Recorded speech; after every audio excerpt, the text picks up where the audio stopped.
Does that necessarily mean that there are spiritual, emotional, psychological illnesses, blocks due to that? And can physical illness become overcome through those things? It's both. There's really two answers to this, and I feel like they are equally important. So I'm going to give you both. And they come together. It's not an either or. It's a yes and yes. So we really, in my mind, have to take both answers together. Answer one is, on some level, every single thing happens in my brain. It is my brain that sends the message through a very complicated process to my cells to respond to whatever it is in a way of illness. So whether it's something as quote unquote physical, as responding to a bite from a malaria-laden mosquito, you got bit by one mosquito. The rest of the whole cascade of malaria in the body happens actually because of how the brain works. Unconsciously, of course, so that's on one end of the spectrum. The other end of the spectrum is things like cancer, heart disease, autoimmune issues, the stuff that we tend to think of as much more a product of the mind. And yet, as I said, even the malaria, even something as simple as a flu virus or the common cold, it all has an important mental, emotional component to it. There is an element of the brain in all of this. So does that mean that physical illness can be overcome? Yes, it can be. I have personally known people, so I'm not just talking about from books or things that you've heard, who have overcome incredible physical situations through mental, emotional, spiritual, psychological processes. Absolutely, it is possible. The way that your cells are going to respond begins in the brain. It's impacted, of course, by everything, including the food that you eat, the air that you drink, but a huge component, the thoughts that you have. Okay. We know from science side that that is true. That doesn't, however, mean that our minds caused it. There's a very big difference between being able to impact it and having caused it. And the real problem that I have with the new science that's showing us what an impact our mind has on our body is that we immediately jump to the, oh, well, you created this for yourself conclusion, which is just not true. Yes, of course, the body-mind together co-creates its entire existence. But most of that happens very unconsciously. And if you've got a physical ailment, that doesn't mean you created it. The first half of the answer is yes, our mind plays an enormous role. The place where it plays the biggest role is in stress. Stress is a very, very profound immune system suppressant. If you are stressed, you are more likely to get sick. That's just, we know that. We know how that works in the body. If you are not stressed, if you are very happy, you've got a more robust immune system. Again, we know how that works in the body. So that's the most basic, is minimize your stress. Increase your happiness. Doesn't mean you're never going to get bit by a mosquito with malaria and end up with a fever. Doesn't mean that you're never going to break a limb, or it also doesn't mean that you're never going to get a serious illness. But what it means is that you are less likely to get them. If you get them, you are more likely to heal quicker. And you're certainly much, much, much less likely to get a whole bunch of other things. Of course, it's hard to know because we never know what illnesses we didn't get. But in science, the way they do it is they bring, 20 people into a room, infect them in some way with the same virus, the equivalent of, one guy sneezing in the room or coughing in the room. And they see, some get really sick. A bunch get kind of sick.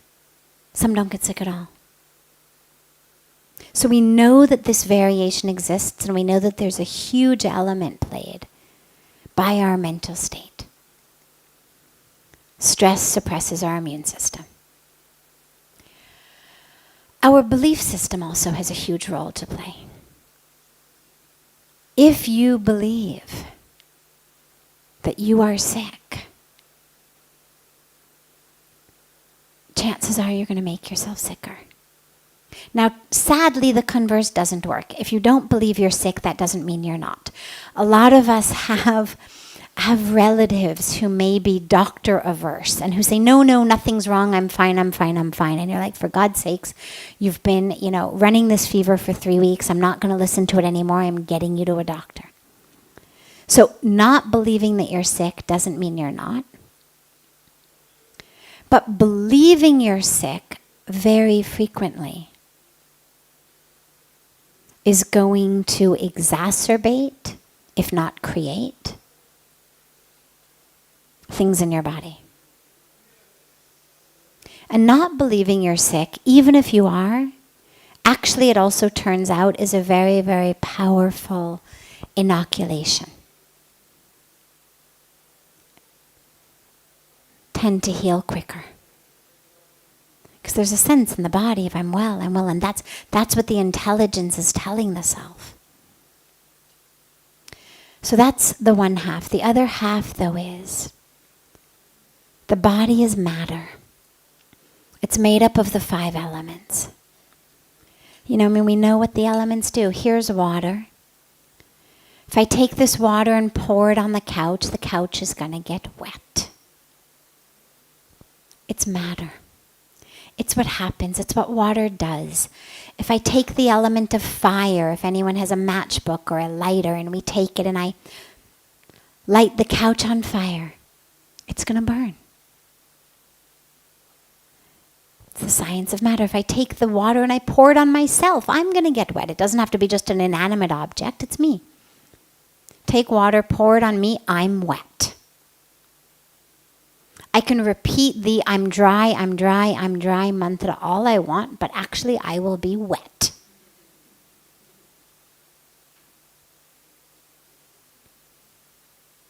If I light myself on fire, I will burn.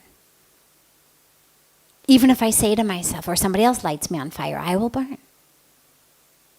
Even if I say to myself, I'm burning. I'm burning. It's matter meets matter, nature meets nature, element meets element. This is what happens. Get the right combination of carbon and hydrogen and oxygen together at the right temperatures or at the right pressure. This is what happens. Bonded together in the right way, here's what happens. It's wet, it's burning. And the body is physical. And sometimes it's something like the water or the fire. And you have to be really, really careful and gentle with yourself and with others over how much you try to convince yourself or others that this is all in your mind. But remember, it's important to hold the first part there also, which means my mind can play a role. So for example, pour the water on me. I'm still wet.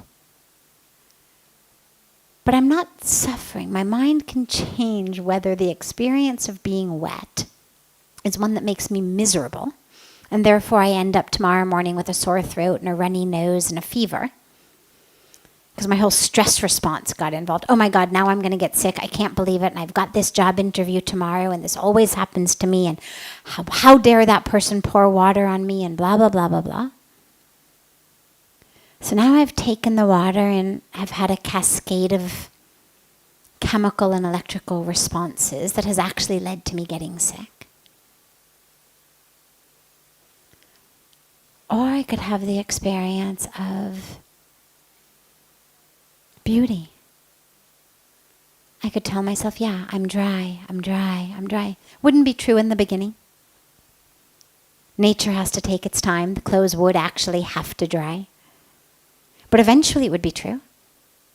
And if I hadn't let myself get stuck in the wetness while it was there, then the minute the clothes were dry, I'd be able to live back in my state of dryness. It wouldn't have escalated or cascaded or gotten worse or created something new.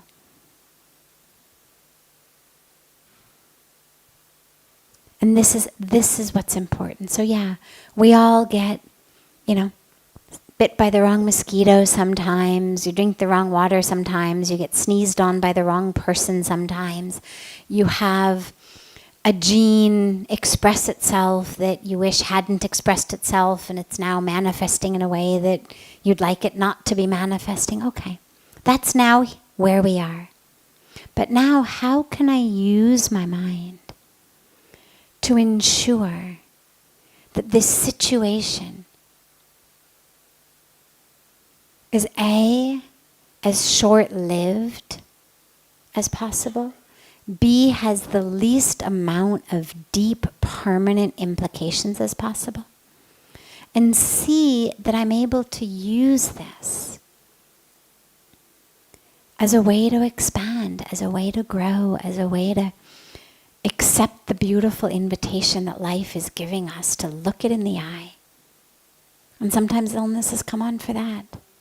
Hey, remember, you're alive. Sometimes we forget we're alive until we fear that we're about to not be alive. Right? I mean, anybody ever taken vows of how they're going to change their life on an airplane in turbulence? Right? That moment of, oh my God, I might not make it, changes everything. We forget it, of course, once the plane lands and we're off, but in that moment. And so there's something very, very powerful about re-remembering the fragileness and the gift of our existence. And so that's the third important part to always hold.